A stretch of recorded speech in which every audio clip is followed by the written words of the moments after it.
you can tell here, who was this Indiana Jones? Give me a story about Indiana Jones in stuck in Silk Board, right, in Bangalore. So it will create that kind of stories, right? Can you think of it how it is doing it? So it is nothing but it is, taking all the data about Indiana Jones. It is taking all the data about Silk Board. Now that does not is not that bad. So you combine all those stories, create new information, right? So this kind of information, and the more it is trained, the better it will get. So the whole debate about generative AI is how do you train more? How can you reduce the cost of training, right? That is where your DeepSeek or new papers came into picture, small models came into picture.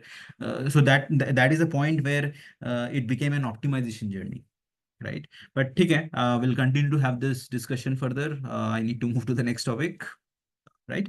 So this code is available. Go to it, and execute step by step. Use whatever you have learned to cross check that in the code.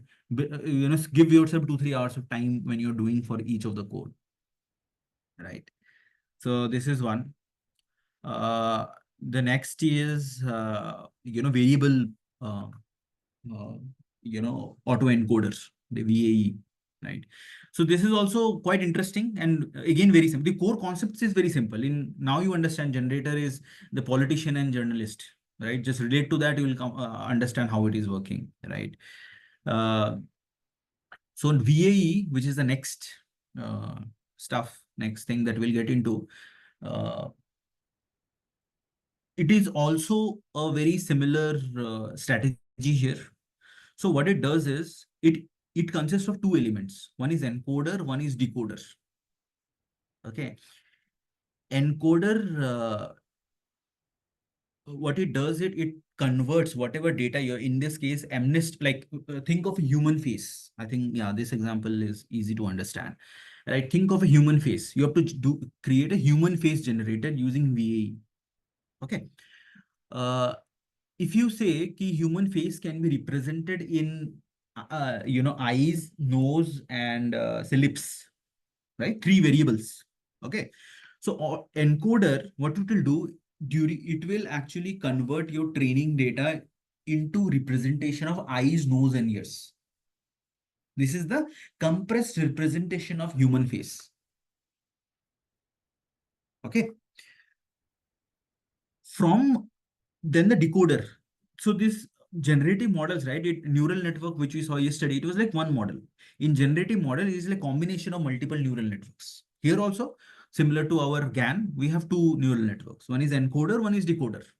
What do decoders do? Decoders from the ears, eyes, and lips, it will try to generate a face, right? And then, so you can see what is VA doing. VA is actually capable of taking one data as a, from one face, you want to create more faces, that kind of stuff it will be capable to do, right?